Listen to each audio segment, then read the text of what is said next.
Morning, सुप्रभात. दिवस दुसरा आणि नाशिक ट्रिपमधली आपली ही एक नवीन सकाळ.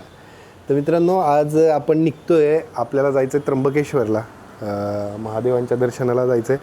आत्ता आंघोळ झाली, जस्ट आवरून झाले, सकाळचे वाजलेत, आत्ता वाजा आले 7:30, जे की प्लॅन आपला 1 तास लेट चालला आहे. 6:30 वाजता निघायचं होतं, आता 7:30 वाजलेत, अजून इथंच आहे, आवरून झालं आहे आणि आता बाहेर पडतो. तर मित्रांनो, आजचा दिवस खूप सुंदर जाणार आहे आणि आज खूप ॲडव्हेंचर गोष्टी होणार आहेत.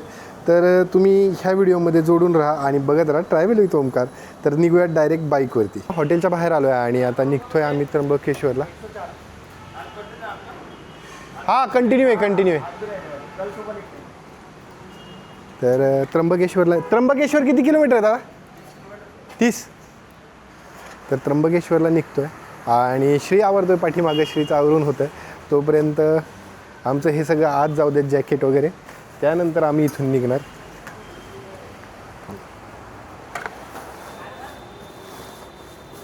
हे स्कूटी असल्याचा हा फायदा आहे डिक्कीचा. थांब अजून काय आहे? तिचे मोकळे करा मला तसं झालं. चला. तर जर आपण BMW जर 2 बाईक असताना मित्रांनो, तर हे करता नसतं आला. मी आत्ताच सांगतोय, आत्ता आपल्याला हे करू काय शकलो, तर आपल्याकडे ज्युपिटर आणि ज्युपिटर असण्याचा हा फायदा आहे. तर मित्रांनो, आता आपण निघतो आहे त्र्यंबकेश्वरकडे आणि बघूयात बाकीचं रोड जर्नी. 30 किलोमीटरची हे स्कूटी घेऊन निघालो आहे आणि सगळ्या गोष्टींवर डिपेंड आहे. चलो बघू. तर आता आपण ही स्कूटी काढू आणि निघूयात. आज आपण गाडी चालवणार आहे ही आणि श्री पाठीमागं बसणार आहे. तर चलो डायरेक्ट रोडवरती.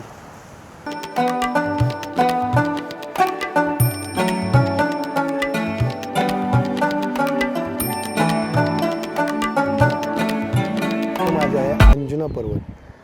अंजुना नाही म्हणताय ना, अंजनेरी पर्वत असं काहीतरी मॅपवर आहे आणि तेच दाखवण्यासाठी मी इथं थांबलो आहे तुम्हाला. आणि तुम्हाला मी आता व्ह्यू दाखवतो, तो बघून एकदम भारी व्ह्यू आहे. तर आपण तिथं जाऊयात आणि तुम्हाला थोडंसं व्ह्यू मी इथून दाखवतो.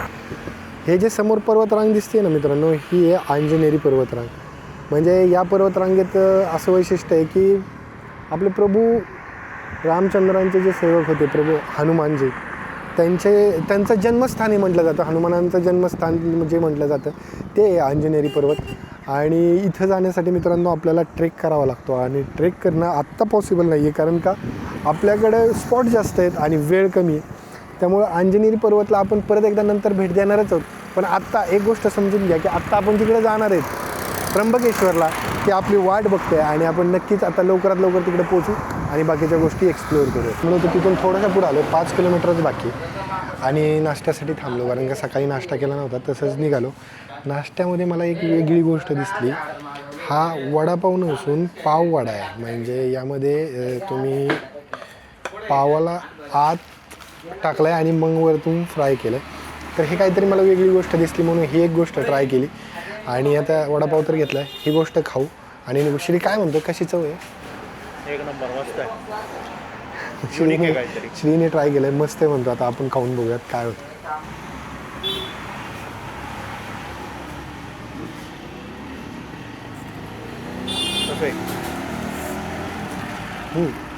काहीतरी वेगळं आहे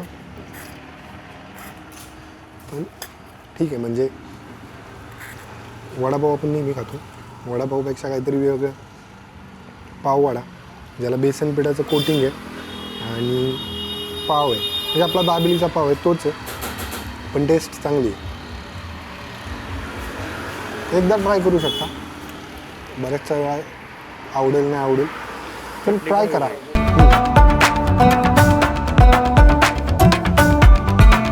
नंतर एक वेगळी गोष्ट समजली की आपल्याला जरी दर्शन घ्यायचं असेल ना, तरी पण तुम्हाला एक तिकीट घ्यावं लागतं, कुपन घ्यावं लागतं, जे की मंदिरापासून थोडंसं लांब आहे. एक बस स्टॉप आहे, तिथं ते कुपन घ्यायचं आहे. ते कुपन घेऊन आम्ही निघतो आणि मग पोचतो मंदिराकडे. तर 200 रुपयाचं साधारण कुपन आहे आणि प्रायोरिटी दर्शनासाठी 2500 रुपयाचं कुपन आहे. तर 200 रुपयावालं कुपन घेऊन डायरेक्ट आम्ही पोचतो. दर्शन घेण्यासाठी बघा इथं तुमचं देणगी तिकीट आहे, म्हणजे देणगी म्हणता येईल डोनेशन, आणि हे डोनेशन दिल्यानंतर तुम्हाला क्विक एंट्री मिळते. हाच विषय आहे, दुसरं काय नाही आहे.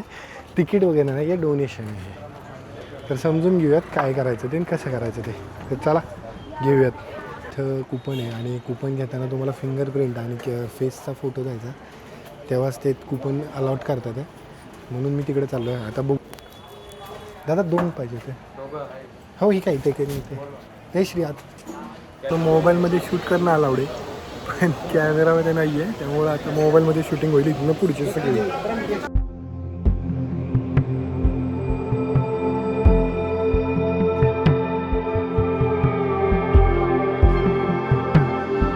आणि बायपास केलेली लाईन इथपर्यंतच होती. आता समोर VIP लाईन संपली आणि सगळ्यांसोबतची लाईन चालू झाली आहे समोर. तर आता आम्ही आलो आहे या लाईनीपर्यंत. माझं पण लाईन आहे तर चाललो आहे आता आम्ही. इथं कॅमेरा अलाउड नाही आहे पण फोनमध्ये चालतं आहे म्हणजे ठीक आहे असेल लॉजिक कॅमेरा पाठीमागचं पण काहीतरी. पण आपण आलो आहे आता मंदिराच्या एकदम दरवाजावरती आलो आणि तुम्हाला दाखवतो आता.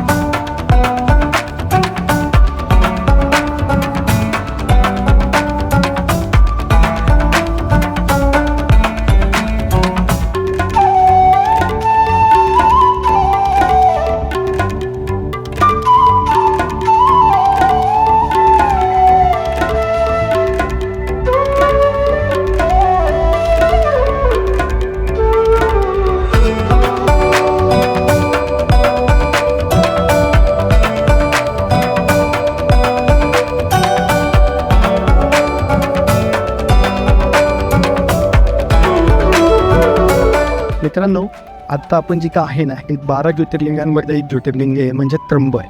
आपण आता नाशिक जिल्ह्यामधील त्र्यंबकेश्वर मंदिराजवळ आणि आत्ताच दर्शन झालं. 1 तासात दर्शन सुंदर असं झालं. श्रावण महिना चालू आहे त्यामुळे आपण ही राईड इथं प्लॅन केली होती.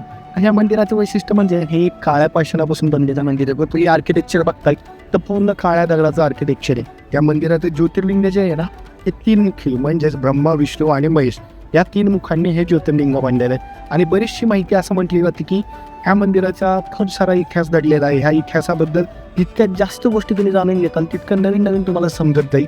जर अजून तुम्हाला माहिती पाहिजे असेल तर डिस्क्रिप्शनमध्ये मी खाली माहिती दिलेलीच आहे या मंदिराची. तुम्ही एकदा ती वाचा आणि ह्या मंदिराला एकदा नक्की व्हिजिट करा. महाराष्ट्रातलं मंदिर आहे आणि नक्की भेट द्या.